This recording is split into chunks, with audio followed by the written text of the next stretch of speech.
The rain fell like bullets against the asphalt, each drop exploding into 1,000 fragments that mirrored the chaos in my chest.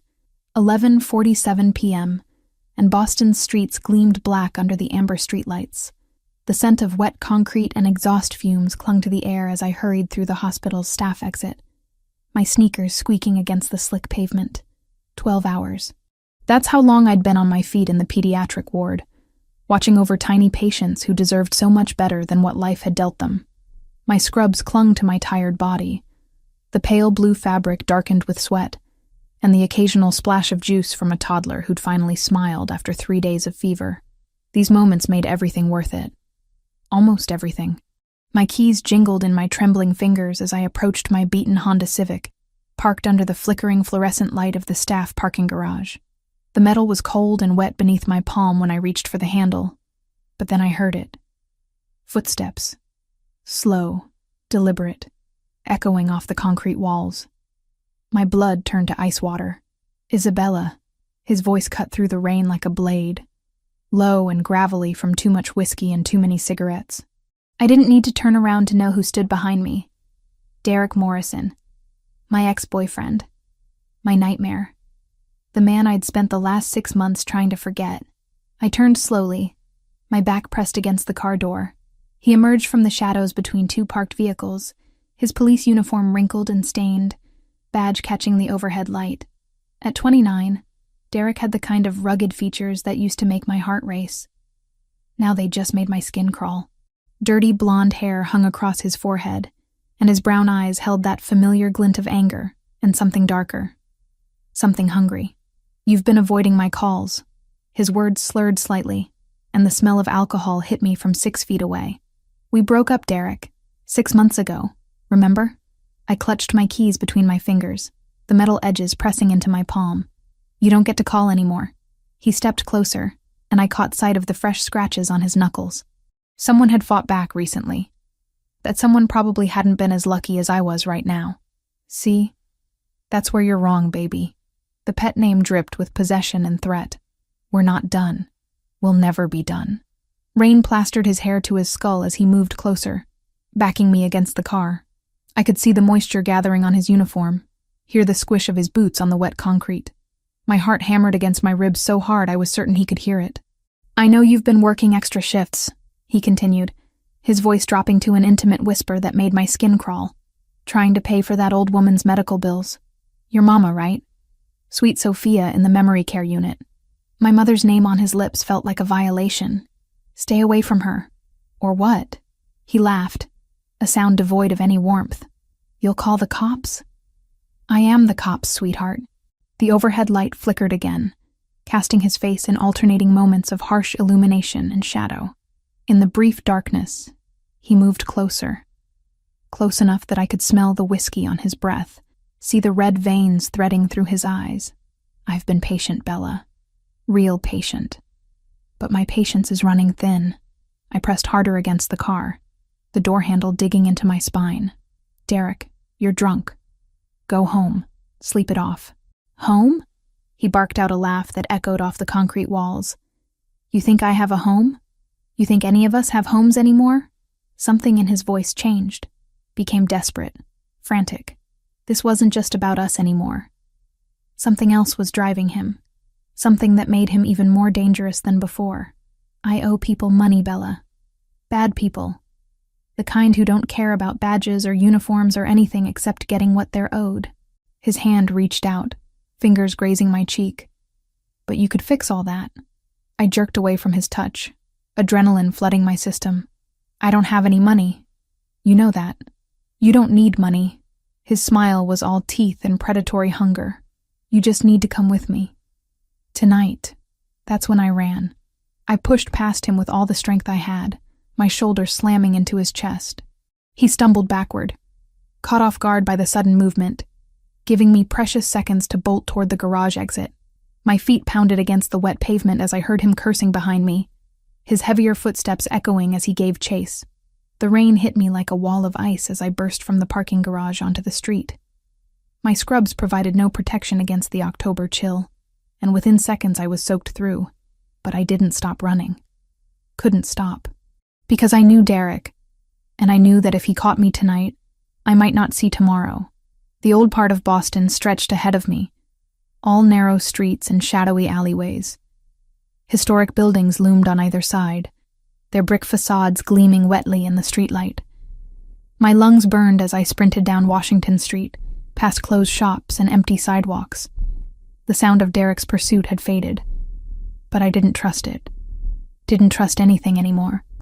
I ducked into an alley between two buildings, pressing my back against the cold brick wall, trying to catch my breath. Rain streamed down my face, mixing with tears I didn't remember shedding. My red hair hung in wet tangles around my shoulders, and I could taste copper in my mouth where I'd bitten my tongue. That's when I heard the voices. Male. Rough. Getting closer. She went this way. Check the alley. Boss ain't gonna be happy if we don't find her. My blood turned to slush. These weren't Derek's voices. These were new threats. Unknown dangers in a night that had already gone from bad to catastrophic. I crept deeper into the shadows, my sneakers silent on the wet pavement. Through the rain, I caught sight of movement at the mouth of the alley. Two men in dark clothing, their faces hidden in the shadows. One pointed in my direction, and I knew I had seconds before they spotted me. I bolted, back onto the main street, past a closed bookstore and a shuttered cafe, my feet slipping on the slick sidewalk. The sound of pursuit echoed behind me, but I didn't dare look back. Ahead, warm light spilled from the windows of an upscale Italian restaurant, its elegant facade a stark contrast to the chaos in my chest. And that's when I saw him, tall, imposing, a figure in an expensive charcoal suit emerging from the restaurant's entrance, his dark hair perfectly styled despite the rain. He moved with the kind of confidence that suggested he'd never run from anything in his life. I didn't think, couldn't think. Desperation made the choice for me. I grabbed his hand. His skin was warm against my freezing fingers, and I felt him tense at the unexpected contact. Up close, he was even more intimidating than I'd first thought. At least 6'3", with shoulders broad enough to block out the streetlight behind him. His eyes were the color of winter storms, pale blue-gray and sharp enough to cut glass. "Please," I whispered, my voice barely audible over the rain.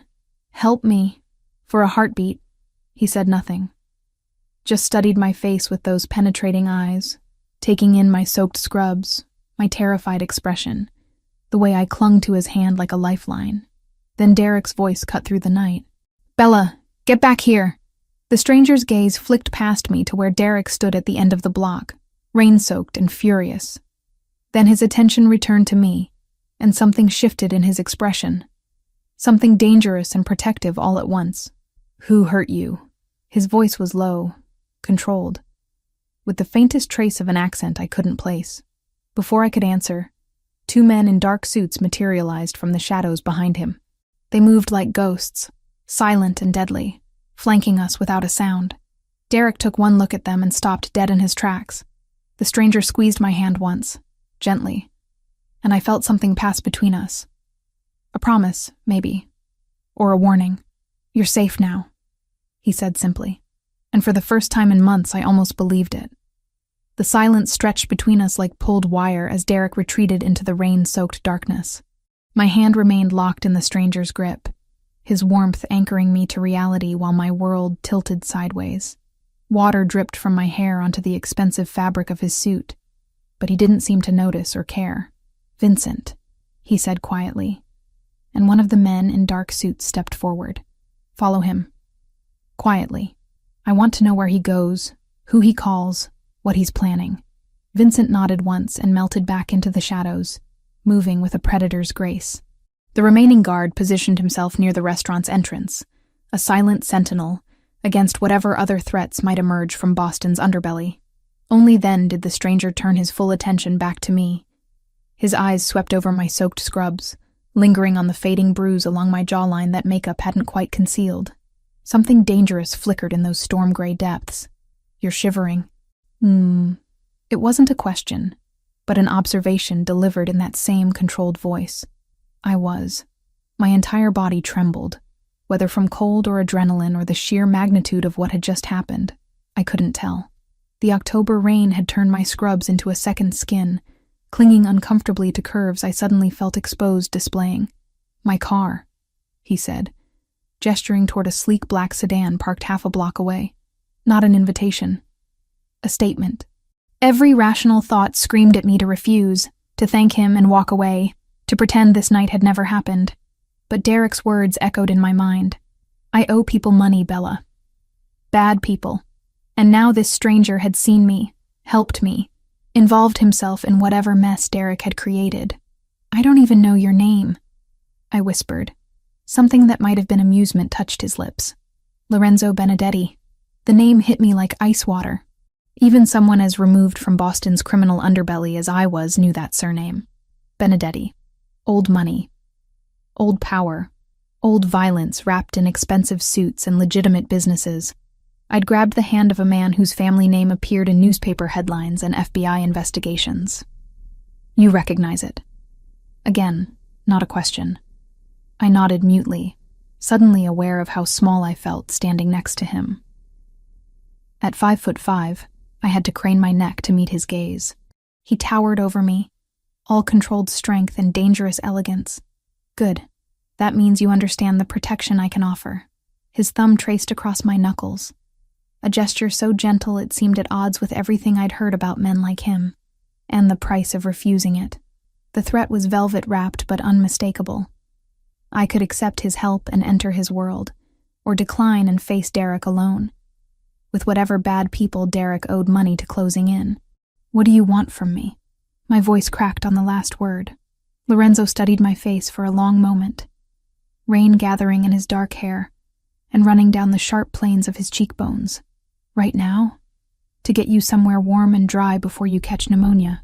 He guided me toward the sedan with a hand at the small of my back, his touch burning through the wet fabric of my scrubs. The car was a work of art, all gleaming paint and chrome that probably cost more than I made in 2 years. The interior smelled of leather, and something expensive and masculine that made my pulse quicken. "Giuseppe's Ristorante," Lorenzo told the driver, as I settled into butter-soft leather seats. The penthouse. The penthouse. Of course, a man like Lorenzo Benedetti would own the building above his restaurant. Probably owned half the block, knowing his reputation. As the car pulled smoothly into traffic, I caught sight of my reflection in the tinted window. Wet hair plastered to my skull, green eyes wide with shock and exhaustion, skin pale as porcelain. I looked like a drowned cat who'd stumbled into a tiger's den. "Tell me about Derek Morrison." Lorenzo's voice cut through my self-assessment. I turned to find him watching me with those penetrating eyes, his expression unreadable in the dim interior lighting. "How do you know his last name?" "I make it my business to know things." He adjusted his cufflinks with precise movements. Especially when those things involve men who put their hands on women in my territory. The casual possessiveness in his voice sent shivers down my spine that had nothing to do with my wet clothes. My territory. Like Boston's North End belonged to him personally. "We dated for 8 months, I said quietly, focusing on my hands twisted in my lap. I thought he was different. Protective instead of possessive. Strong instead of controlling. A bitter laugh escaped me. Amazing how wrong you can be about someone. When did it start? The violence. Heat flooded my cheeks. How did you... The way you flinch when someone moves too quickly. The way you positioned yourself against that car door tonight, protecting your ribs. His gaze flicked to the fading bruise on my jaw. The way you immediately assumed I wanted something from you in exchange for help. Each observation cut deeper than the last.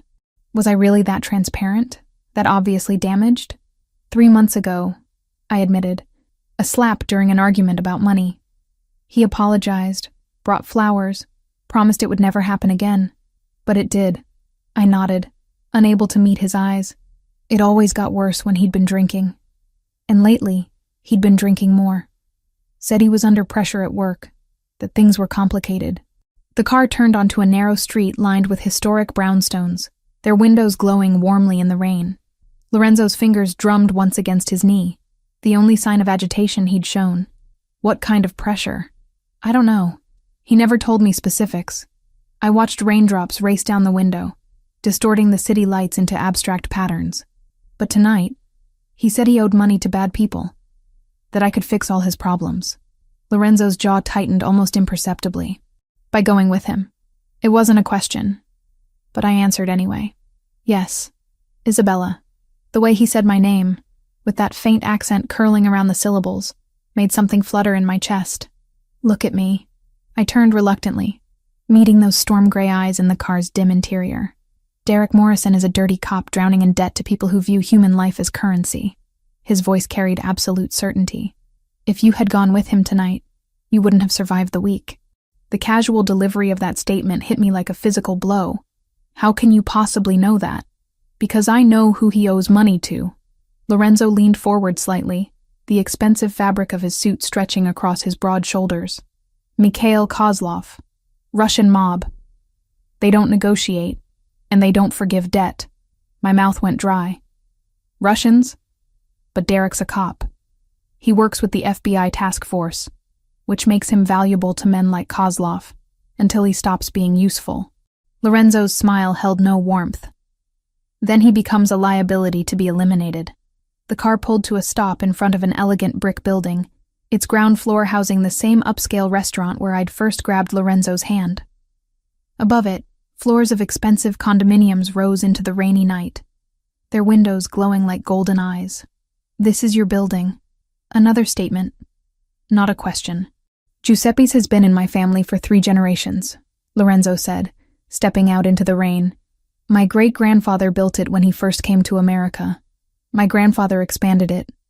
My father modernized it. He paused, rain beginning to darken his suit. I inherited it when I was 25. The way he said inherited suggested the circumstances hadn't been natural.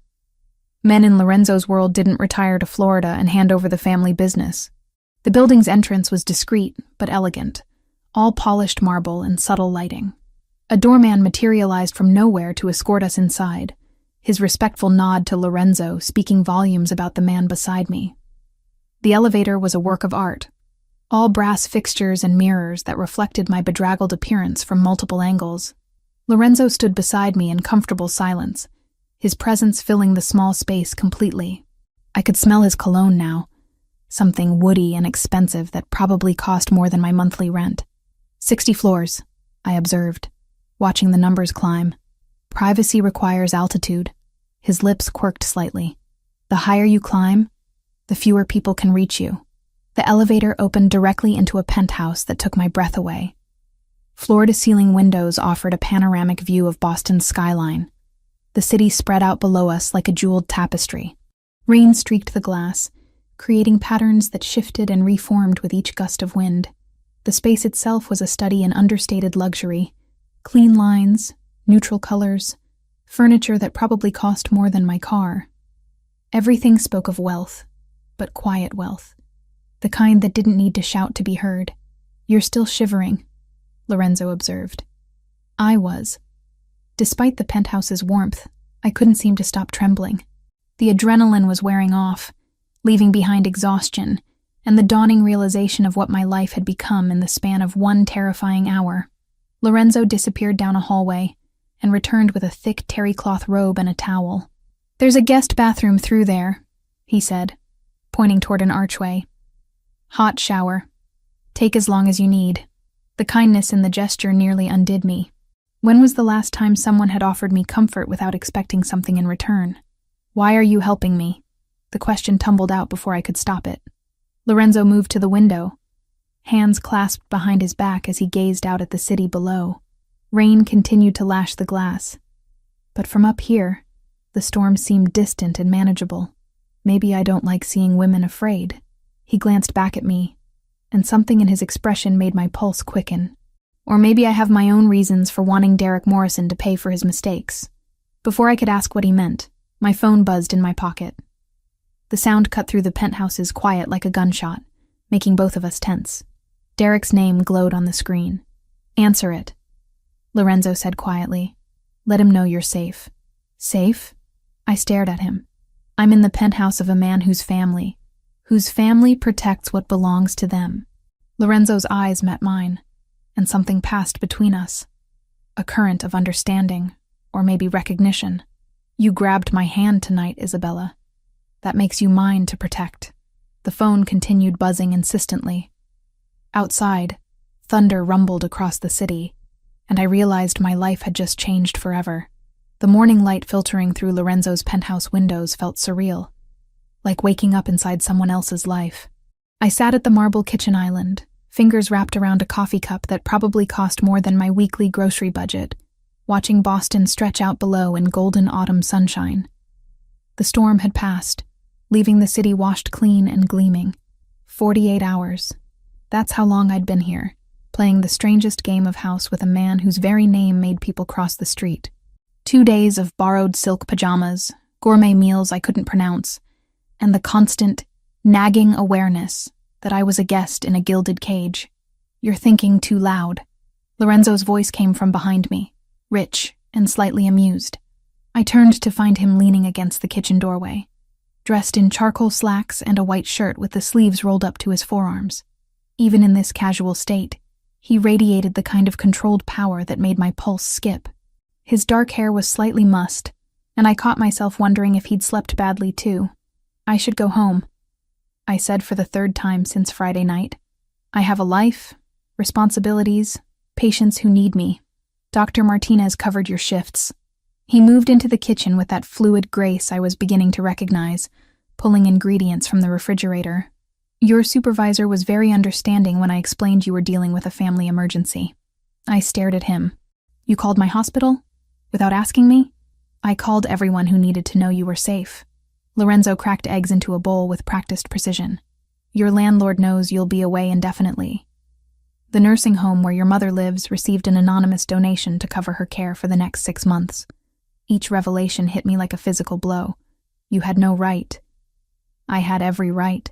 His voice remained calm, but something dangerous flickered in those gray eyes. The moment you grabbed my hand, you became my responsibility. I'm not your responsibility. I'm not anyone's responsibility but my own. Lorenzo set down the whisk and turned to face me fully. In the morning light, I could see details I'd missed in the rain-soaked darkness of that first night. The scar that bisected his left eyebrow. A thin white line that suggested violence survived. The slight stiffness in his right shoulder when he moved, as if compensating for an old injury. The way his eyes constantly scanned our surroundings, even here in his own home. Tell me about Derek Morrison's debts, he said, ignoring my protest entirely. I don't know anything about his debts. I told you that. Tell me what you do know. It wasn't a request. I sank back onto the bar stool, suddenly exhausted. Fighting Lorenzo felt like trying to move a mountain with my bare hands. He started acting strange about 4 months ago. Paranoid. Jumpy. He'd get phone calls at odd hours and step outside to take them. Lorenzo resumed cooking, but I could feel his attention focused entirely on my words. What kind of calls? I don't know. He always went to another room. I wrapped my hands tighter around the coffee cup, seeking its warmth. But after he'd hang up, he'd be agitated for hours. Sometimes he'd drink until he passed out. And the violence started around the same time. Heat flooded my cheeks. Even after everything, talking about Derek's abuse felt like admitting to some fundamental failure on my part. Yes, he was taking his fear and frustration out on you because he couldn't take it out on the people who actually threatened him. Lorenzo's voice carried an edge of controlled anger. Coward's behavior. The eggs sizzled as they hit the heated pan, the domestic sound at odds with our conversation. Lorenzo moved around the kitchen like he belonged there, which surprised me. Men in his position usually had people to handle mundane tasks like cooking. You know how to cook, I observed, needing to shift away from the subject of Derek's fists. My grandmother insisted all her grandsons learn. Said we'd never find good women if we couldn't feed ourselves. A genuine smile ghosted across his lips. She was a formidable woman, 5 feet tall, and absolutely terrifying. The glimpse of warmth in his expression made something flutter in my chest. Was? Died when I was 26. Lived to see me take over the family business. Made sure I understood the responsibility that came with the name. His smile faded. She would have liked you. How can you possibly know that? Lorenzo plated the eggs alongside perfectly toasted bread and fresh fruit arranged like a piece of art. Because you work in a children's hospital. Because you've been taking care of your mother alone for 3 years. Because when a violent drunk cornered you in a parking garage, your first instinct was to fight, not cower. He set the plate in front of me, and I caught a whiff of his cologne mixed with the scent of cooking. It was disturbingly domestic, this moment of quiet breakfast conversation. As if we were a normal couple discussing normal things instead of a kidnapped nurse and her captor talking about grandmother's recipes. "This isn't kidnapping," Lorenzo said, reading my thoughts with unsettling accuracy. "This is survival. Then I can leave? Right now, if I want?" He was quiet for a long moment, gray eyes studying my face. "Where would you go?" "Back to your apartment, where Derek knows you live. Back to the hospital, where he knows you work. Back to visiting your mother, where he knows you go every Sunday." Each question hammered home the horrible truth I'd been avoiding. Derek had woven himself so thoroughly into my life that there was nowhere he couldn't find me. Nowhere I'd be safe. "He's a police officer," I said weakly. "There are rules, procedures. Rules don't apply to desperate men with gambling debts." Lorenzo leaned against the counter, crossing his arms over his chest. "And they certainly don't apply to the people Derek owes money to." I picked at the eggs, my appetite evaporating. "So, what's your solution? I hide in your penthouse forever?" "My solution is that Derek Morrison stops being a problem." The quiet certainty in his voice sent ice through my veins. "What does that mean?" "It means you don't need to worry about him anymore." "Lorenzo." I set down my fork, meeting his gaze directly. "What does that mean?" For a moment, I saw something raw flicker across his features. Not the controlled, dangerous man who'd rescued me from the rain, but someone younger, more vulnerable. Someone who'd inherited terrible responsibilities at 25 and learned to carry them with elegant brutality. "It means I protect what's mine," he said quietly, "by any means necessary." Before I could respond, his phone buzzed against the marble countertop. Lorenzo glanced at the screen, and his entire demeanor shifted. The moment of vulnerability vanished, replaced by cold professionalism. "Vincent." He answered on the second ring, but I could hear both sides of the conversation in the kitchen's acoustics. "Boss, we got a problem. Morrison's been asking questions. Hit up 3 of his contacts in narcotics, trying to get information on you." Lorenzo's jaw tightened. "What kind of information?" "Security details. Where you live, where you go, who you see.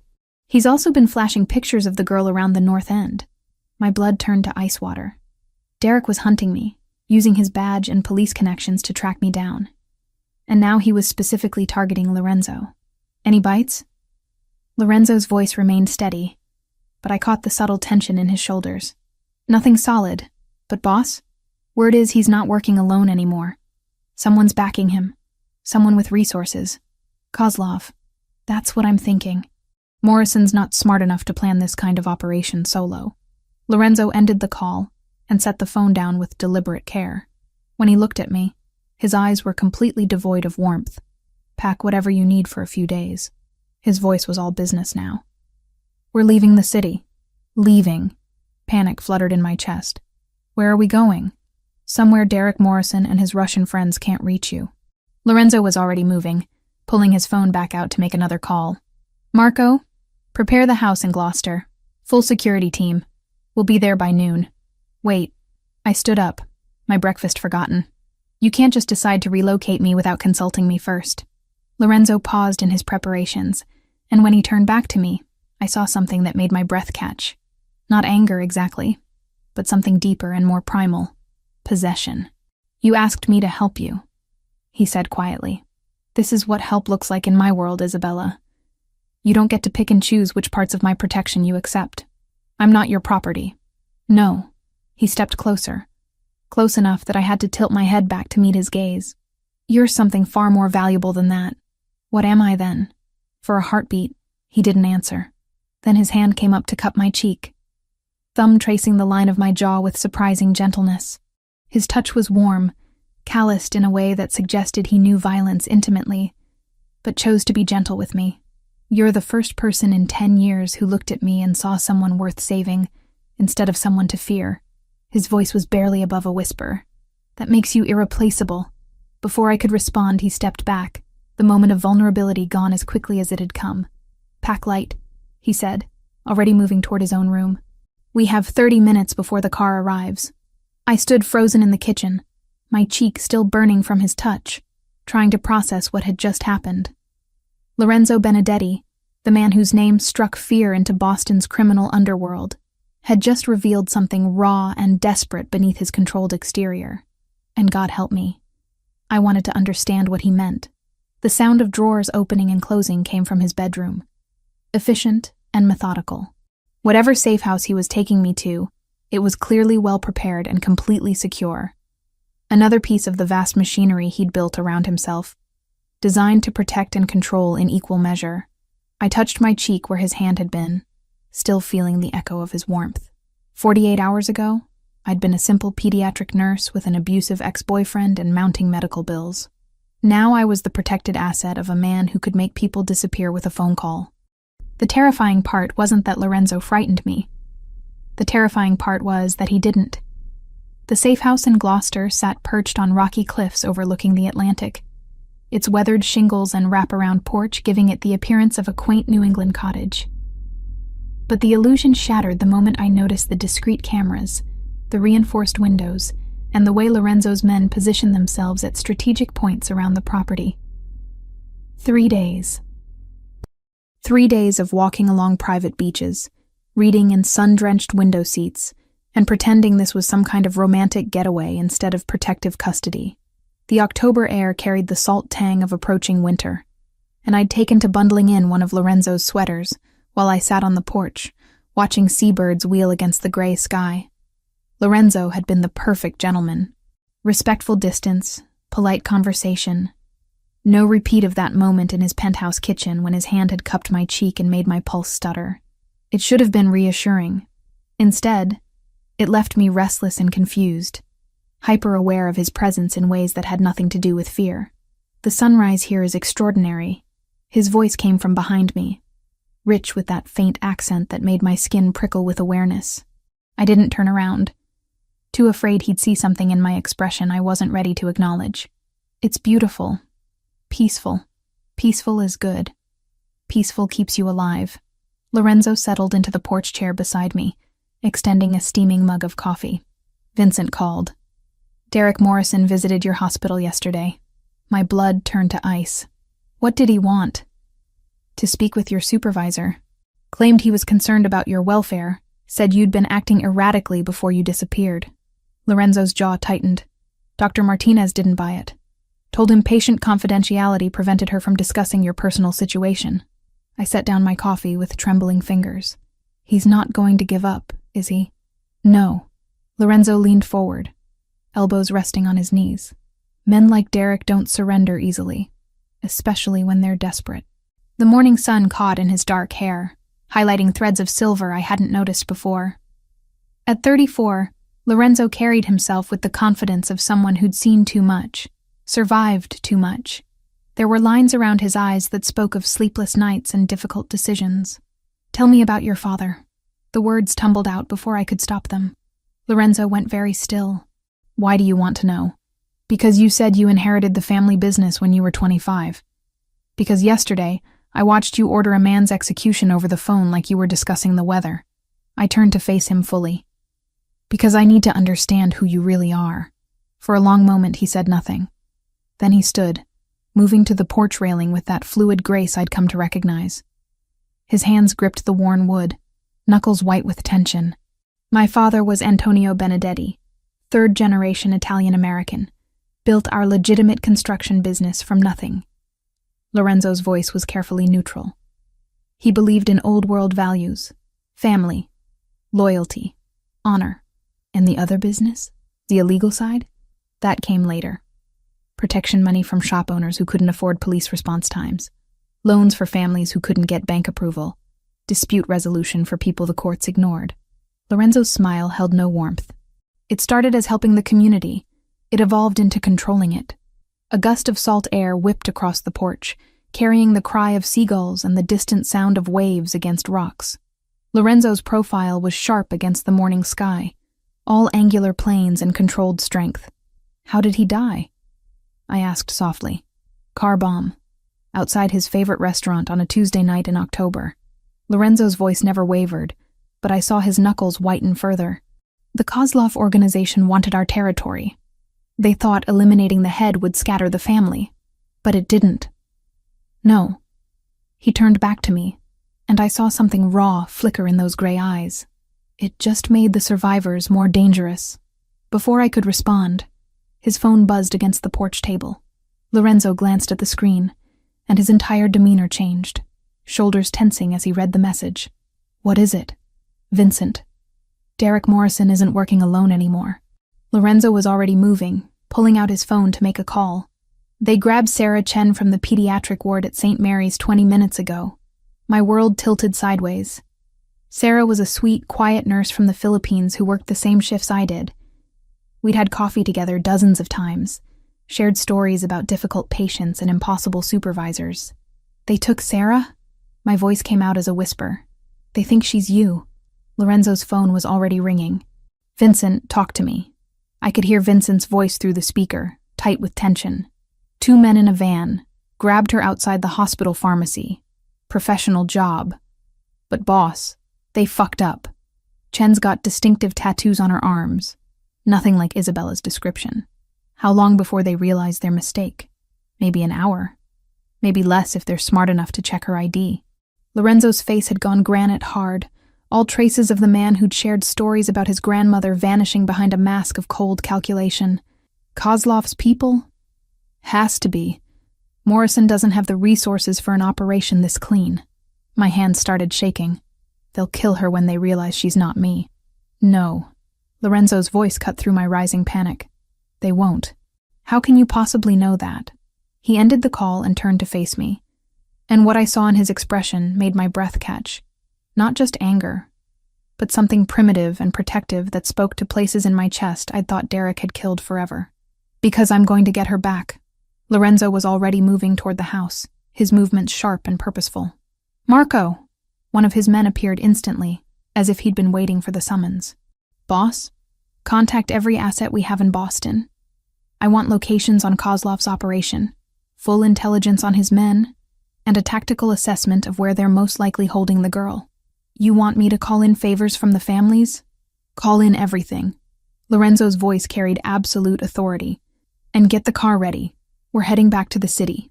I stood up so quickly my chair scraped against the porch floor. We? You're not staying here while an innocent woman suffers because of the danger following you around. Lorenzo's eyes met mine, and I saw something that made my pulse stutter. Besides, you're going to help me get her back. I don't understand. You're a nurse. You understand medical procedures, hospital layouts, staff rotations. Lorenzo stepped closer. Close enough that I could smell his cologne mixed with salt air and something darker. And you know Sarah Chen personally. You can identify her positively. Make sure we're rescuing the right person. The logic was sound, but underneath it lay something else. A test, maybe. Or a declaration. Lorenzo was inviting me into his world completely, showing me what it meant to be under his protection. This is dangerous, I said. Though even as the words left my mouth, I knew I'd already made my decision. Everything worthwhile is dangerous. Lorenzo's hand came up to cup my cheek, thumb tracing the line of my jaw just like that morning in his kitchen. The question is whether you trust me to keep you safe while we save your friend. His touch sent heat spiraling through my chest, awakening responses I'd thought Derek had beaten out of me forever. Standing there on that windswept porch, with the Atlantic stretching endlessly before us and danger closing in from behind, I realized something that should have terrified me. I did trust him, completely and without reservation. What do you need me to do? I asked. Something shifted in Lorenzo's expression. Not surprise exactly, but satisfaction. As if I'd just passed some crucial test he'd been waiting for me to take. First, you're going to tell me everything you know about St. Mary's security protocols and shift changes. His hand dropped from my face, but the warmth of his touch lingered. Then you're going to help me plan Sarah Chen's rescue. And after that, Lorenzo's smile was sharp as a blade and twice as dangerous. After that, you're going to watch me teach Derek Morrison and his Russian friends what happens when they threaten what's mine. The possessiveness in his voice should have frightened me. Instead, it sent a thrill of anticipation down my spine. that had nothing to do with fear and everything to do with the growing certainty that Lorenzo Benedetti was about to go to war. And somehow, impossibly, I wanted to stand beside him when he did. "When do we leave?" I asked. 1 hour. Lorenzo was already heading toward the house, his movements sharp with purpose. "Pack light and dress dark. Where we're going, visibility gets people killed." I watched him disappear inside, then turned back to the ocean one last time. The peaceful morning had shattered completely, replaced by the metallic taste of approaching violence. Sarah was in danger because of me, because I'd grabbed a stranger's hand in a moment of desperation and dragged an innocent woman into a war between dangerous men. But as I followed Lorenzo into the house, one thought echoed in my mind with startling clarity. For the first time in months, I wasn't running from the fight. I was running toward it. The manila folder on Lorenzo's desk contained my entire life reduced to photographs and printed reports. Bank statements showing my mother's medical bills, employment records from St. Mary's, even copies of text messages I'd sent to colleagues about picking up extra shifts. Everything was there, laid out with clinical precision that made my skin crawl. "How long have you been watching me?" I asked, my voice barely steady. Lorenzo stood behind his desk in the penthouse study, hands clasped behind his back as he gazed out at the Boston skyline. "We'd returned from Gloucester 3 hours ago. Sarah's rescue mission planned down to the minute. But first, apparently, came this moment of truth. Vincent has been conducting background checks on everyone in your social circle since Friday night. His reflection in the window looked carved from stone. Standard security protocol when someone enters my protection. That's not what I asked." I flipped through pages of surveillance photos. Me leaving the hospital. Me visiting my mother. Me grocery shopping on a Tuesday afternoon, completely unaware I was being documented. "These photos go back weeks, Lorenzo. Maybe months." He turned slowly, and the expression on his face confirmed what I'd already begun to suspect. 6 months. The admission hit me like a physical blow. 6 months? You've been stalking me for 6 months? I've been watching you. His voice remained maddeningly calm. "There's a difference." "Is there?" I stood up so quickly the chair scraped against the hardwood floor.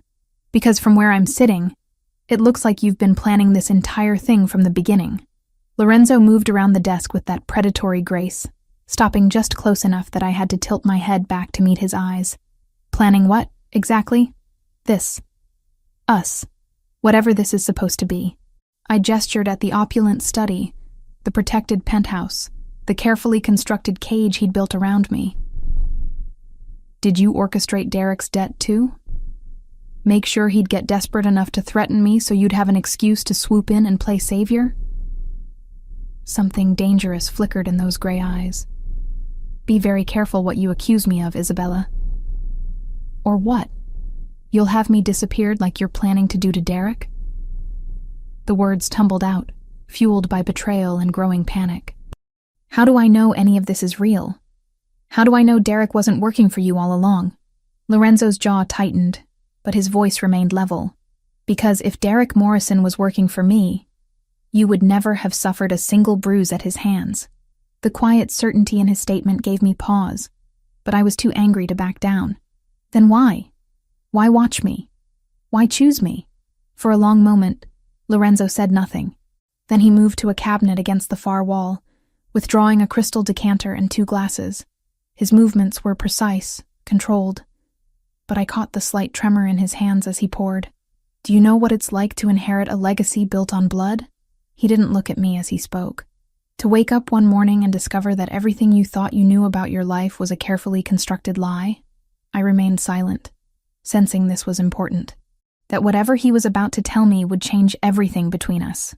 I was 25 when my father died. A business major from Harvard, completely insulated from the family's real operations. Lorenzo handed me a glass, his fingers brushing mine. "I thought we were construction contractors who occasionally helped out struggling families in the neighborhood." The whiskey burned as it went down, but I welcomed the distraction. "When did you learn the truth?" "At his funeral. When Mikhail Kozlov approached me to offer his condolences and explain exactly what kind of business relationship he'd had with Antonio Benedetti." Lorenzo's laugh held no humor. "Apparently my father had been quietly expanding into territories the Russians considered theirs. So Kozlov killed him. Kozlov ordered it. Derek Morrison planted the bomb. Lorenzo's eyes met mine over the rim of his glass. Your ex-boyfriend murdered my father, Isabella. That's why he owes the Russians money. That's why they own him completely. The revelation hit me like ice water. Derek hadn't just been abusive, he'd been a killer. A bomb maker who destroyed Lorenzo's family for money. You knew. My voice came out as a whisper. When I grabbed your hand that night, you already knew who Derek was. I knew Derek Morrison was a dirty cop in debt to Russian criminals. I knew he'd killed my father. Lorenzo set down his glass and stepped closer. What I didn't know was that he'd been using his badge to terrorize an innocent woman for months. But you'd been watching me, following me. I backed away until my shoulders hit the window. Why? Because Derek Morrison mentioned you. During one of his increasingly desperate calls to his Russian handlers. Lorenzo's voice dropped lower, more intimate. He told them about his ex-girlfriend, the pretty nurse who worked at St. Mary's, how she'd be perfect collateral if they needed leverage. My blood turned to ice. He was planning to sell me. He was planning to offer you as payment for his debt, interest on what he owed for my father's murder. Lorenzo reached out, his fingers ghosting along my jawline.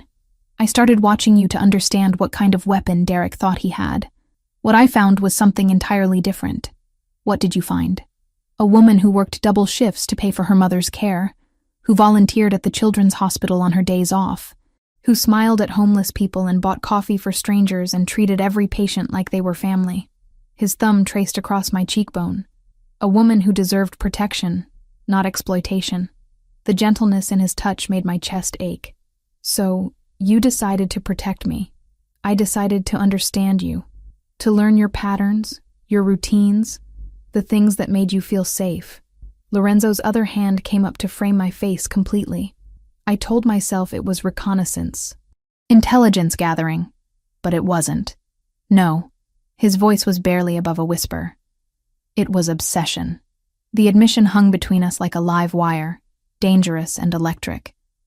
Lorenzo's hands on my face were warm, steady, nothing like Derek's violent possessiveness. This was different. Darker, maybe, but infinitely more careful. You could have approached me differently, I said.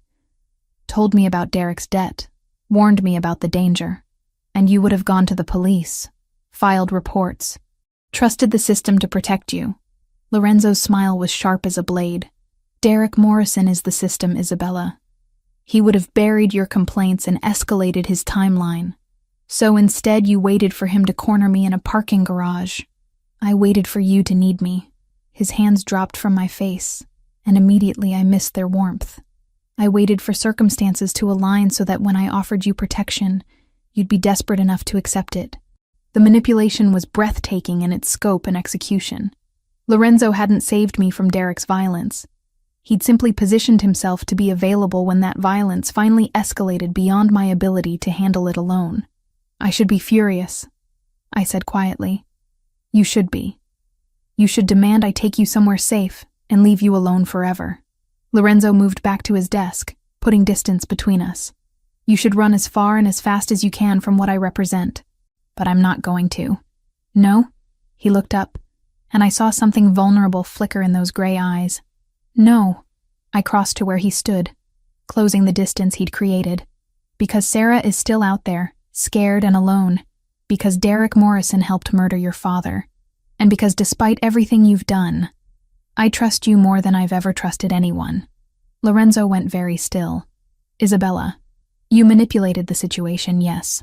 You watched me without consent, invaded my privacy, orchestrated circumstances to make yourself indispensable.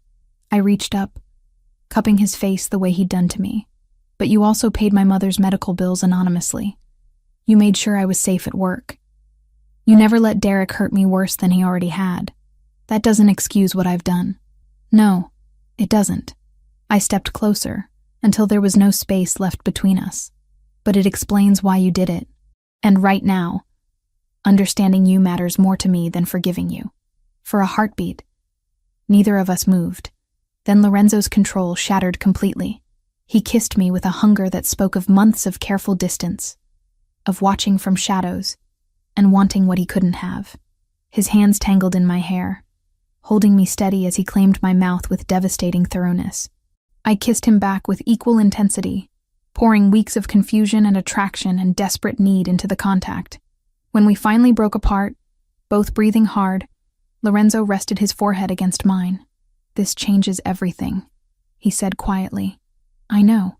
Once we save Sarah, once we deal with Derek and Kozlov, you'll be free to leave, to go back to your normal life." His eyes searched mine. "But if you stay, if you choose this, there's no going back." My world doesn't offer second chances or clean exits. I thought about my cramped apartment, my lonely shifts at the hospital, the small, safe life I'd built for myself. Then I thought about the way Lorenzo looked at me like I was something precious and dangerous and worth protecting at any cost. "I'm not going anywhere," I told him. Something fierce and possessive flared in his expression. "You're sure?" Instead of answering, I kissed him again, soft and certain and full of promise. When I pulled back, Lorenzo's smile was sharp enough to cut diamonds. "Then let's go get your friend back." Sarah was alive. Terrified but alive, cable tied to a chair in an abandoned warehouse near Boston Harbor, her dark hair matted with dried blood from where they'd struck her during the kidnapping. Through my binoculars, I could see the distinctive cherry blossom tattoo on her left forearm, confirmation that Kozlov's men had indeed grabbed the wrong woman. 12 men that we can count," Vincent murmured into his comm device. 2 on the roof, 4 patrolling the perimeter, 6 inside with the hostage. I crouched beside Lorenzo behind a shipping container, my heart hammering against my ribs as we surveyed the warehouse from our concealed position. The salt air carried the tang of low tide and diesel fuel, mixing with the metallic taste of approaching violence that seemed to coat everything in Lorenzo's world. "Where's Derek?" Lorenzo's voice was barely above a whisper, but it carried deadly intent. "No sign of him yet, but boss, we got a problem. Lucas just called in. Kozlov's people grabbed Clara Martinez 20 minutes ago." The blood in my veins turned to ice water. Lucas was Lorenzo's younger brother, his second-in-command and most trusted lieutenant. Clara was Lucas's girlfriend, a sweet archaeology student who taught children's art classes on weekends. She had nothing to do with any of this except the misfortune of loving a Benedetti. Lorenzo's jaw tightened, but his voice remained controlled. "Where?" "Outside her apartment near BU campus. Professional job, same as the nurse. 3 men, black SUV, gone in under 30 seconds. Vincent's voice crackled through the earpiece. Lucas is compromised." Lorenzo finished the thought with cold precision. "Emotional, desperate, likely to make stupid decisions that get people killed." I touched his arm, feeling the coiled tension beneath his jacket sleeve. "We can save them both." "No." Lorenzo's eyes never left the warehouse as he spoke. "We save Sarah first. Methodically. According to plan. Then we deal with Clara and whatever leverage Kozlov thinks he has over my brother." The calculating coldness in his voice should have frightened me. Instead, it was oddly reassuring. This was Lorenzo in his element, compartmentalizing emotions to focus on tactical necessities. The kind of man who could dismantle an enemy's entire operation while maintaining perfect control. "What about the inside team?" I asked, studying the warehouse layout through the binoculars. "Marco and Tony are positioned at the north entrance. Vincent's team has the east side covered." Lorenzo adjusted his position slightly, and I caught the gleam of the handgun holstered beneath his jacket. "You and I go in through the loading dock, quick and quiet." "And if something goes wrong?" Lorenzo's smile was sharp as broken glass. "Then Mikhail Kozlov learns why my father built this organization to survive his death. We moved across the open ground between containers like ghosts, using shadows and strategic timing to avoid the roving patrols. Lorenzo moved with the fluid precision of someone who'd done this before, many times, and his confidence steadied my nerves even as adrenaline flooded my system. The loading dock was secured with a chain-link gate that Vincent had already cut, leaving an opening just wide enough for us to slip through. Inside, the warehouse was a maze of stacked pallets and industrial equipment, all draped in shadows that seemed to move and shift in the dim lighting. Sarah's voice reached us before we saw her, weak but defiant as she spoke to her captors in broken English mixed with Tagalog curses that would have made her grandmother proud. "American police will find you," she was saying, her accent thick with fear, but her tone stubborn. "You cannot hide forever." A Russian-accented voice responded with cruel laughter. Police already know where you are, little bird. Police brought you to us. Derek. It had to be Derek feeding information to Kozlov's operation, using his badge and connections to facilitate kidnappings in broad daylight. The betrayal cut deeper than I'd expected, not because I still cared about him, but because it confirmed how completely I'd misjudged someone I'd once trusted. Lorenzo gestured for me to stay back as he moved closer to the main area where they were holding Sarah. Through gaps in the stacked crates, I could see her clearly now, cable tied to a metal folding chair, her St. Mary's scrubs torn and stained, but her chin lifted in defiance even as tears tracked down her cheeks. 3 men stood around her, 2 Russians in expensive suits, and one who made my blood freeze. Derek Morrison, still in his police uniform, badge gleaming under the warehouse's fluorescent lights as he leaned casually against a workbench. "This is taking too long," Derek was saying, checking his watch. "Benedetti should have made contact by now." "Patience," replied one of the Russians, a thin man with silver hair and cold eyes. "Fear makes men sloppy. Let him worry about his woman a little longer. She's not his woman. She's my ex-girlfriend. And she's nothing special." Derek's voice carried the bitter edge I remembered from our worst fights. "Isabella Rossi is a nobody nurse with more debt than sense. Then why does Lorenzo Benedetti protect her like she's family?" The Russian stepped closer to Sarah, who shrank back in her chair. "Why does he move her to safe house? Why does he mobilize his entire organization when she disappears?" Derek had no answer for that, and I saw uncertainty flicker across his features.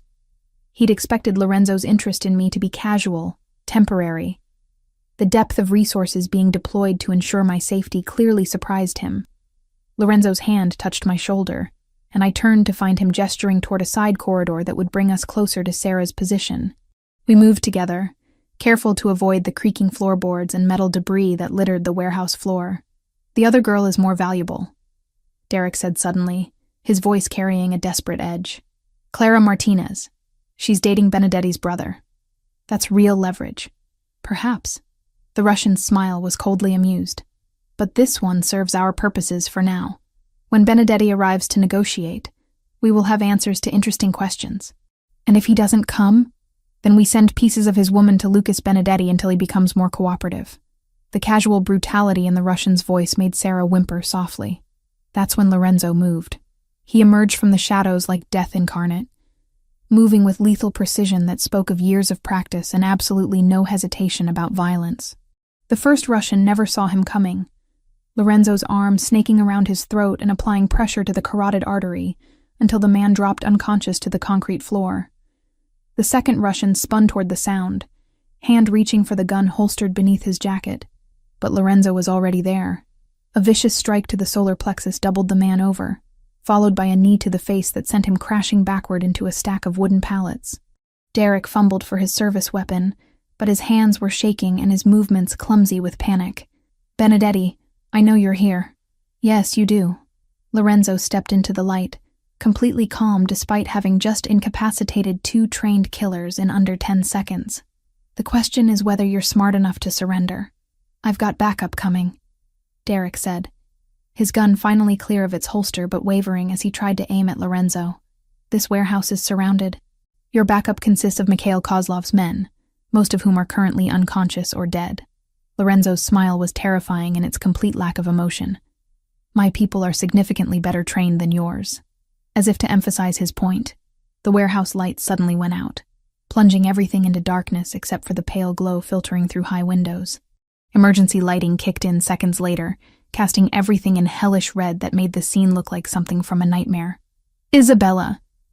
Derek's voice cracked as he spun around, searching the shadows.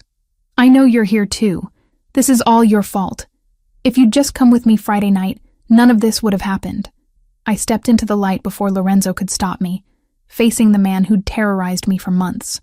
In the red emergency lighting, Derek looked older, more desperate, hollow-eyed with the kind of desperation that made men dangerous.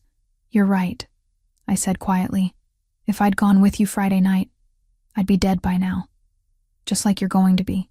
Derek's gun swung toward me, but Lorenzo was faster. The shot that rang out echoed through the warehouse like thunder, but it wasn't Derek who fired. Lorenzo's bullet took Derek's center mass, spinning him around and sending his weapon clattering across the concrete. He dropped to his knees, hands pressed against the spreading red stain on his uniform shirt, looking up at me with something that might have been surprise.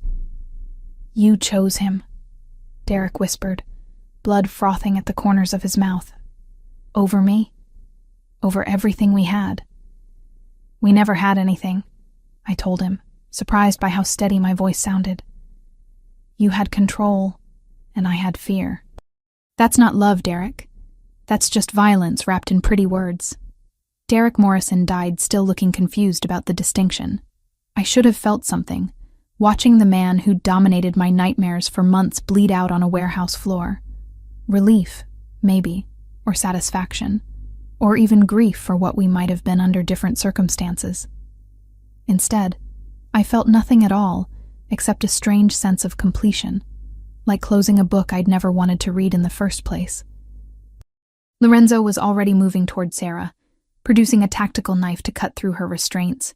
She collapsed forward the moment she was free, sobbing with relief and terror as I rushed to check her for serious injuries. "Sarah, it's okay. It's Isabella. You're safe now." I ran my hands over her arms and head, checking for fractures or signs of concussion. "Can you tell me where it hurts?" "Everywhere," she whispered, clinging to my hands like a lifeline. "They said they were going to kill me. Said they were going to cut off pieces and send them to someone named Benedetti. That's not going to happen." Lorenzo appeared beside us, his voice gentle in a way that seemed at odds with the violence he'd just unleashed. "You're under my protection now, Miss Chen. No one will hurt you again." Sarah looked between us, intelligence flickering in her dark eyes despite the trauma. "You're him, the man Isabella grabbed." "I am, and you came to save me." We both did.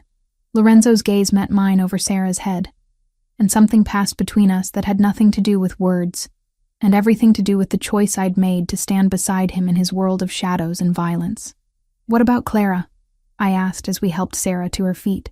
Lorenzo's expression hardened again, the gentle protector disappearing behind the mask of the Don. "Now we get my brother's girlfriend back." And then Mikhail Kozlov learns what it cost to threaten a Benedetti. As we made our way toward the warehouse exit, Sarah leaning heavily on my arm, and Lorenzo's men materializing from the shadows to escort us to safety, I realized something that should have terrified me. I wasn't leaving Lorenzo's world anymore. I was becoming part of it. The phone call came at 3 a.m, shattering the fragile peace Lorenzo and I had built during the 24 hours since Sarah's rescue. I jerked awake in his arms, my heart hammering as the ringtone cut through the penthouse's silence like a blade. Lorenzo was instantly alert, reaching for his phone with the reflexes of a man who'd learned to expect danger during vulnerable moments. The caller ID made his jaw tighten with lethal intent. "Lucas." He answered without preamble, his voice sharp with controlled tension. I could hear his brother's voice through the speaker, rough with desperation and barely controlled panic. "They want to make a trade, Enzo. Clara for Isabella. Tomorrow night at midnight. Pier 47. My blood turned to ice water. Despite everything we'd done, despite Derek's death and the rescue mission's success, Mikhail Kozlov still had leverage. Still had the power to force Lorenzo's hand by threatening innocent people. "Is Clara alive?" Lorenzo's question was clinical, emotionless, but I felt the tension coiling through his muscles like a living thing. "They let me speak to her for 30 seconds. She's scared, but unharmed. For now." Lucas's voice cracked slightly. "Enzo, they're going to kill her if we don't comply." Kozlov made that very clear. Lorenzo sat up, running a hand through his dark hair as his mind processed tactical possibilities. "How many men does he have with him?" I counted 12 during the exchange. "But there could be more positioned around the pier." Lucas paused, and when he spoke again, his voice carried a note of desperate pleading I'd never heard from Lorenzo's controlled younger brother. "They want Isabella, Enzo. Specifically her. Kozlov said he's been planning something special for the woman who caused him so much trouble." I slipped out of bed, pulling on one of Lorenzo's shirts as I moved to the window overlooking Boston Harbor. Somewhere out there, Clara Martinez was being held by men who viewed human life as currency, who would torture and kill her without hesitation if their demands weren't met. It's a trap, I said quietly, not turning from the window. Kozlov knows you'd never hand me over willingly. He's counting on us trying to rescue Clara, walking into whatever kill box he's prepared. Lorenzo's reflection appeared in the glass behind me, his expression carved from stone. You're right, which is why we're not going to play by his rules. What do you mean? Lucas, are you listening? Lorenzo spoke into the phone while his eyes held mine in the window's reflection. I'm here. Tell me about the pier. Security cameras, escape routes, structural weaknesses, everything you observed during the meeting. For the next 20 minutes, Lucas provided detailed intelligence about Pier 47, its layout, and the positions he'd seen Kozlov's men occupy. I listened with growing dread as the scope of the trap became clear. The pier was isolated, surrounded by water on 3 sides, with limited access points and no cover for approaching rescuers. It's a killing ground. Vincent's voice came through as Lorenzo conference called his lieutenant. Classic ambush setup. They're not planning to let anyone walk away from this exchange. Then we don't go to the exchange, I said, turning from the window to face Lorenzo directly. We find where they're holding Clara and extract her before the meeting. Lorenzo's smile was sharp as broken glass. My thoughts exactly. What followed was the most intense planning session of my life. Lorenzo transformed from protective lover into tactical commander, deploying resources with surgical precision while coordinating with contacts throughout Boston's criminal underworld. I watched in fascination as he became the man who'd built an empire from his father's blood, commanding absolute loyalty through a combination of respect and carefully applied fear. Kozlov's using the old fish processing plant on Turner Street, Vincent reported after 2 hours of reconnaissance. Heavy security, but our inside man confirmed Clara's being held in the main office on the 2nd floor. Inside man? I asked. Lorenzo's expression was grim. One of Kozlov's lieutenants has gambling debts to our casino. Sometimes financial leverage is more effective than bullets. By dawn, the plan was set. Marco and Tony would create a diversion at the pier, making Kozlov believe we were attempting the exchange as demanded. Meanwhile, Lorenzo's main force would hit the processing plant, extracting Clara while Kozlov was distracted. And me? I asked, though I already suspected the answer. You stay here. Safe. Protected. Lorenzo cupped my face in his hands, thumbs tracing my cheekbones with infinite gentleness. This isn't negotiable, Isabella. Like hell it isn't. I pulled back, meeting his gaze with stubborn determination. Clara is in danger because of me. Because Kozlov wants to hurt you through me. I'm not hiding in this penthouse, while other people risk their lives to clean up my mess. This isn't your mess. This is the price of being mine. Lorenzo's voice carried absolute finality. And I won't risk losing you to settle old debts. We argued for another hour, but Lorenzo was immovable on this point. I would remain in the penthouse under heavy guard while he dismantled Kozlov's operation piece by piece. It was logical, tactical, and completely unacceptable to every fiber of my being, which is why, 3 hours later, I found myself crouched behind shipping containers at the processing plant, watching Lorenzo's team take their positions around the building. I'd slipped past his guards using knowledge gained during my years as a nurse, exploiting shift changes and blind spots with the same precision I used to navigate busy hospital corridors. Vincent's voice crackled through the stolen earpiece I'd lifted from Lorenzo's desk. Teams in position. Boss, we're ready for your signal. Clara's location confirmed? Lorenzo's voice was tight with controlled tension. 2nd floor office, northeast corner. 2 guards at the door, unknown number inside. I could see Lorenzo from my position, a dark figure against the pre-dawn sky as he prepared to lead the assault on the building where Clara was being held. Even from a distance, his movements spoke of coiled violence and absolute determination. That's when everything went wrong. The explosion came from the direction of Pier 47, a massive fireball that lit up the Boston Harbor skyline and sent shock waves rippling across the water. Lorenzo's diversion team had walked into something far worse than an ambush. Marco's team is down. Vincent's voice carried panic for the first time since I'd known him. Boss, it was a setup. Kozlov had explosives rigged throughout the pier structure. Lorenzo's response was a string of Italian profanity that needed no translation. Kozlov had outmaneuvered us, using our own tactical assumptions against us while preparing a trap within a trap. New plan. Lorenzo's voice cut through the chaos with deadly calm. We hit this building now, hard and fast, before Kozlov realizes his diversion failed. Clara comes out alive, whatever it takes. The assault began with surgical precision. Lorenzo's men moved like ghosts through the processing plant, neutralizing guards with silenced weapons and tactical efficiency. I watched from my hiding spot as they systematically cleared each floor, working their way toward Clara's location with methodical violence. Then I saw him.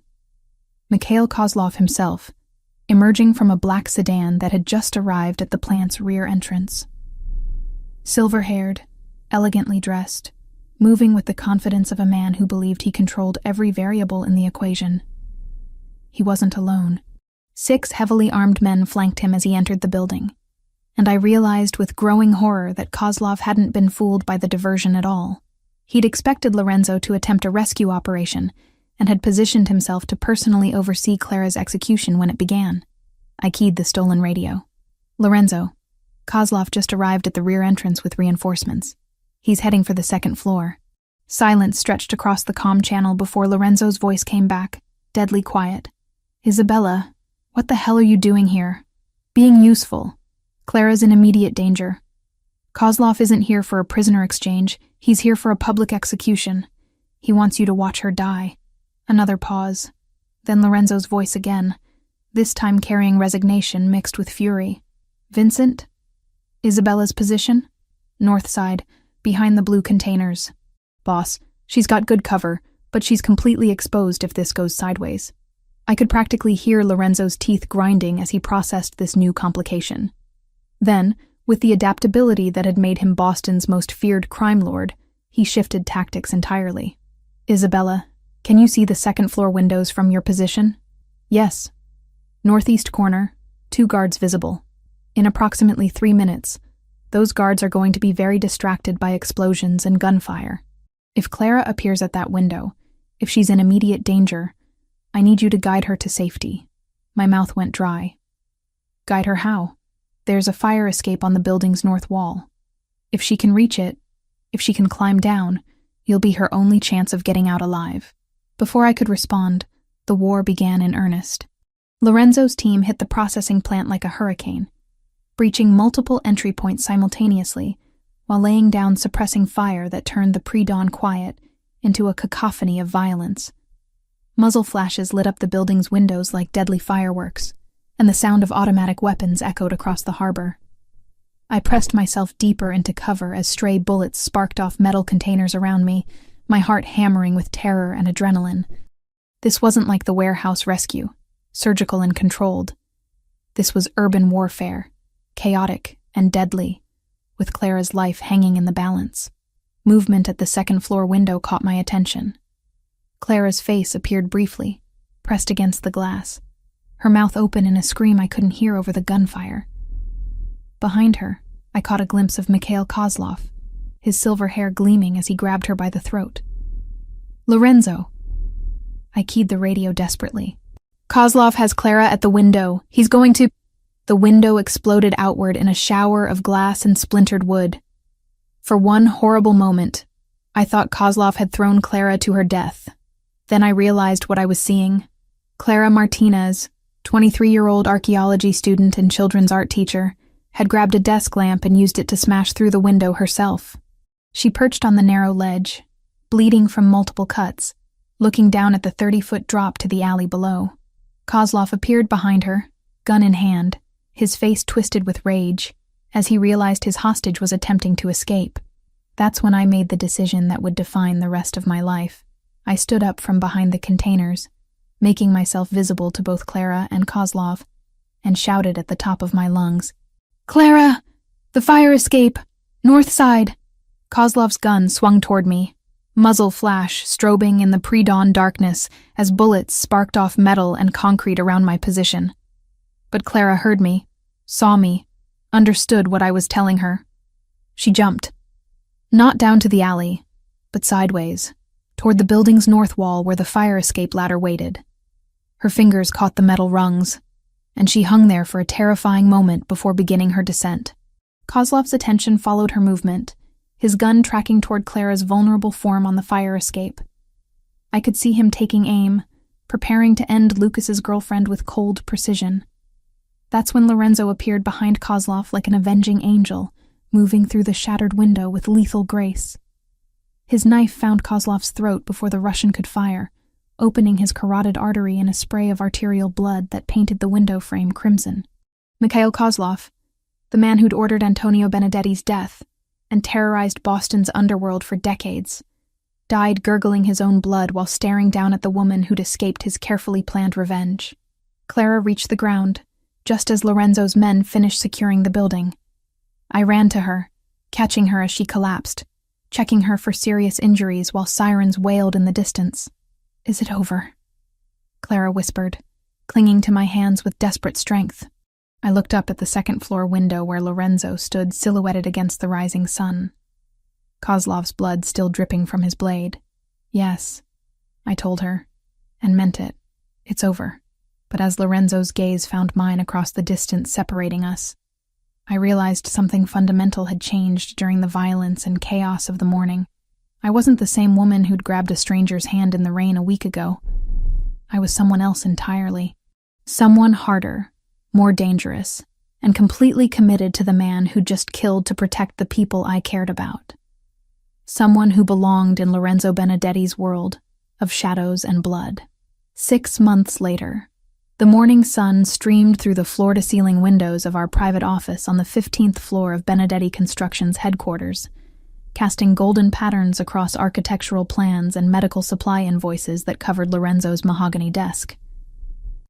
Outside, Boston stretched in all directions, a city that no longer felt foreign or dangerous, but like something I helped protect.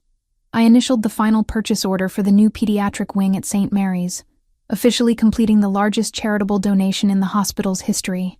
The Isabella Benedetti Foundation had funded everything from new surgical equipment to a state-of-the-art children's cancer research facility, all while maintaining complete anonymity about its benefactor's true identity. "The board meeting went well?" Lorenzo asked, looking up from construction contracts as I set aside the medical files. "Dr. Martinez sends her regards, and her gratitude." I moved around the desk to where he sat, unconsciously settling onto his lap in a gesture that had become natural over the months. "The new wing will serve 3 times as many children as the old facility." Lorenzo's arms encircled my waist, pulling me closer against his chest. At 34, he carried himself with the same controlled danger that had first captured my attention. But now I saw the gentleness beneath the careful mask. The way his touch always lingered on my wedding ring, the platinum band he'd slipped onto my finger in a private ceremony 3 months ago. "Any regrets?" he asked, the question he'd posed countless times since I'd chosen to leave my nursing career and join his world completely. "About the hospital work?" "Sometimes." I traced the thin scar that bisected his left eyebrow, a memento from the night Kozlov died. "About you?" "Never." The Isabella Benedetti, who'd grabbed a stranger's hand in the rain, would barely recognize the woman I'd become. Gone were the financial struggles, the sleepless nights worrying about my mother's care, the constant fear that had defined my existence with Derek. In their place was a different kind of tension, sharper and more purposeful, the knowledge that I now stood at the center of an empire built on calculated violence and absolute loyalty. "Vincent's report came in this morning," Lorenzo said, his fingers combing through my hair with practiced affection. "The Torino family has accepted our terms for the harbor contracts." I nodded, understanding the implications. 6 months of careful negotiation had secured Benedetti Construction's dominance over Boston's waterfront development, generating millions in legitimate revenue while providing cover for less legal enterprises. It was the kind of strategic victory that would have been impossible without the intelligence network we'd built together. "And the other matter?" I asked.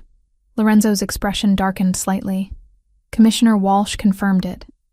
"Derek Morrison's death has been officially ruled a gang killing. Case closed. The investigation into Kozlov's organization died with him." Relief flooded through me, though I maintained the composed exterior I'd learned was essential in Lorenzo's world. Derek's death had been necessary, justified, and completely illegal. Having it disappear into bureaucratic limbo removed the last shadow hanging over our new life. My phone buzzed with a text from Clara. Now Lucas's fiancée and my closest friend in this rarefied world of organized crime wives and girlfriends. The message showed a photo from their engagement party planning. Her radiant smile a stark contrast to the terrified woman I'd helped rescue from that fire escape. "Clara wants to know if we're free for dinner Sunday," I told Lorenzo. "Lucas is cooking. Lucas can barely make coffee without supervision. Clara's been teaching him. Apparently he's developed a passion for Italian cuisine." I laughed, imagining Lorenzo's younger brother struggling with pasta and sauce while his archaeology student girlfriend provided patient instruction. She says it's adorable watching him try to impress her grandmother. Lorenzo's smile was genuine, the expression transforming his features from dangerous to devastatingly handsome. "Tell them yes. It will be good for Lucas to show off his domestic skills." The intercom on his desk buzzed softly. "Mr. Benedetti, your 2:00 appointment is here. Send them in." The office door opened to admit Vincent and Marco, both men nodding respectfully as they entered.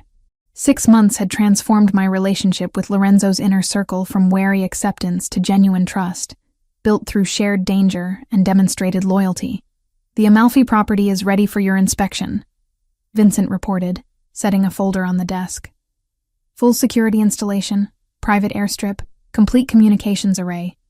Your honeymoon location, as requested." I glanced at Lorenzo in surprise. We'd discussed taking a delayed honeymoon once the territorial disputes were settled, but he'd been characteristically secretive about the details. "Italy?" I asked. "The Amalfi Coast, my great-grandmother's village." Lorenzo's fingers intertwined with mine, and I caught the gleam of his own wedding band, white gold that matched my own. "I thought it was time you met the rest of the family." The rest of the family. The phrase carried weight in Lorenzo's world, implications that went far beyond simple relatives. Meeting the Italian Benedettis meant formal recognition, acceptance into a dynasty that stretched back generations. "How long?" I asked. 2 weeks, maybe 3, depending on how negotiations go with the old families. Lorenzo's smile turned predatory. "It seems our success in Boston has attracted attention from Palermo." Vincent cleared his throat diplomatically. "There's also the matter of the Chicago representatives. They've requested a meeting about territorial boundaries in the Midwest." I listened as Lorenzo and his men discussed expansion possibilities, territorial agreements, and revenue projections with the same casual precision I'd once used to discuss patient care rotations. The language was different, the stakes infinitely higher, but the underlying structure felt familiar. Problems to solve, people to protect, systems to optimize. "What about St. Mary's?" I asked when they finished. "I have 3 foundation meetings scheduled next week. Sarah can handle the day-to-day operations," Lorenzo replied. "She's proven remarkably capable at managing charitable distributions." Sarah Chen had surprised everyone by requesting a position with the foundation, rather than returning to nursing after her rescue. The trauma of her kidnapping had left her unable to handle the stress of hospital work, but she'd discovered a talent for organizing relief efforts and coordinating medical supply donations. "And my mother? The care facility in Amalfi has been thoroughly vetted. Your mother will receive the same level of care she gets here, with the added benefit of Mediterranean climate and specialized dementia treatment." Lorenzo cupped my face gently. "She'll be safe, Isabella. They all will." After Vincent and Marco left with their instructions, I remained in Lorenzo's lap, processing the magnitude of what he'd planned. A honeymoon that was also a diplomatic mission, introducing me to the most powerful crime families in Europe while establishing our position in the international hierarchy. "Are you nervous?" Lorenzo asked, reading my thoughts with unsettling accuracy. "Should I be? The old families can be traditional in their expectations of women."